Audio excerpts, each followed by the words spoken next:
بسم اللہ الرحمن الرحیم۔ السلام علیکم ناظرین، تقدیر انسان کی زندگی کا ایک اہم حصہ ہے اور اس میں آنے والی بندشیں کبھی کبھی انسان کو پریشان کر دیتی ہیں۔ ایسی حالت میں یہ جاننا ضروری ہے کہ اسلام میں تقدیر کی تصور کو کیسے بیان کیا گیا ہے اور ان بندشوں کو دور کرنے کے لیے کیا عمل کیے جا سکتے ہیں۔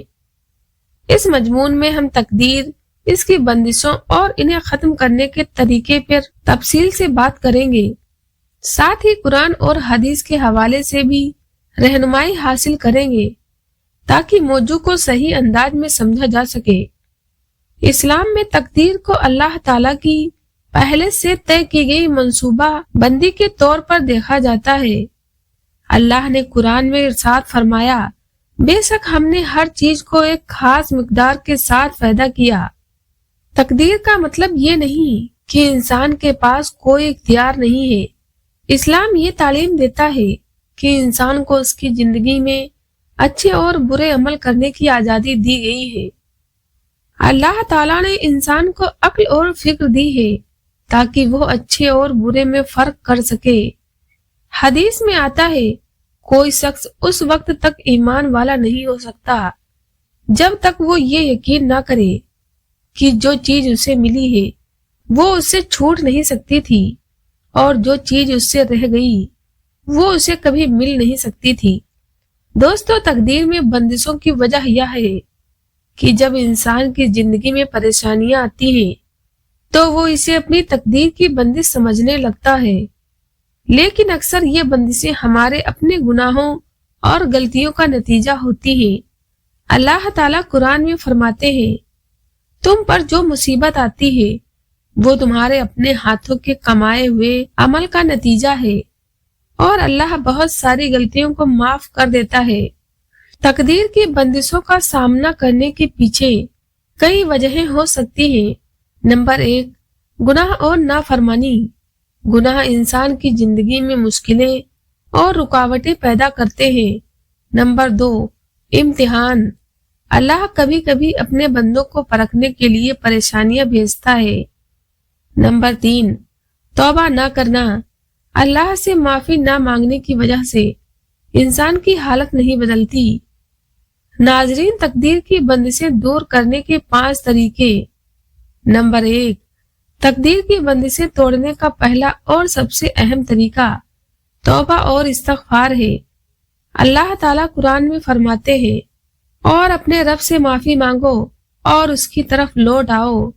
حدیث میں آتا ہے، جو شخص بار بار استغفار کرتا ہے اللہ اس کی ہر پریشانی دور کرتا ہے، ہر مشکل آسان کرتا ہے اور اسے وہاں سے رزق دیتا ہے جہاں سے اسے گمان بھی نہیں ہوتا۔ نمبر 2، مصیبتوں میں صبر کرنا اور اللہ کا شکر ادا کرنا بندشوں کو توڑنے کا اہم طریقہ ہے۔ اللہ فرماتا ہے، اگر تم شکر ادا کرو گے تو میں تمہیں اور زیادہ دوں گا۔ نمبر 3، دعا تقدیر بدلنے کا سب سے بڑا ذریعہ ہے۔ حدیث میں آتا ہے، دعا تقدیر کو بدل دیتی ہے۔ دل سے اور یقین کے ساتھ کی گئی دعا اللہ کے دربار میں قبول ہوتی ہے۔ اللہ تعالیٰ نے فرمایا، مجھے پکارو، میں تمہاری دعا قبول کروں گا۔ نمبر 4، نیک عمل انسان کی تقدیر کو بہتر بنا سکتے ہیں۔ حدیث میں آتا ہے، صدقہ مصیبت کو دور کرتا ہے۔ صدقہ، زکوٰۃ اور غریبوں کی مدد کرنے سے اللہ کی رحمت نازل ہوتی ہے اور انسان کی مشکلیں آسان ہو جاتی ہیں۔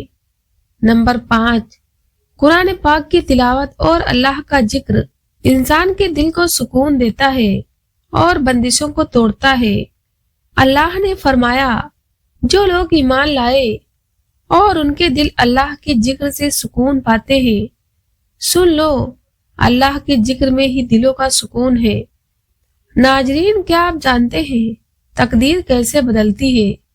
حضرت یونس علیہ السلام نے مچھلی کے پیٹ میں صبر اور اللہ کی تسبیح کی۔ ان کی تسبیح تھی، لا الہ الا انت سبحانک انی کنت من الظالمین۔ اس کی برکت سے اللہ تعالیٰ نے انہیں رہائی عطا فرمائی۔ حضرت ایوب علیہ السلام نے اپنی لمبی بیماری کے دوران صبر اور اللہ پر یقین قائم رکھا، اس کے بدلے اللہ نے اسے صحت اور رحمت عطا کی۔ تقدیر میں بندشیں انسان کے لیے ایک امتحان ہوتی ہے۔ اسلام ہمیں ان بندشوں کو دور کرنے کے لیے توبہ، دعا، صبر، شکر اور نیک عمل کا راستہ دکھاتا ہے۔ اللہ تعالیٰ فرماتے ہیں تو بے شک مشکل کے ساتھ آسانی ہے، اس لیے انسان کو چاہیے کہ وہ اپنے عمل اور نیت کو بہتر بنائے رکھے، اللہ پر یقین رکھے اور ہر مشکل کو اس کے حکم کے مطابق حل کرنے کی کوشش کرے۔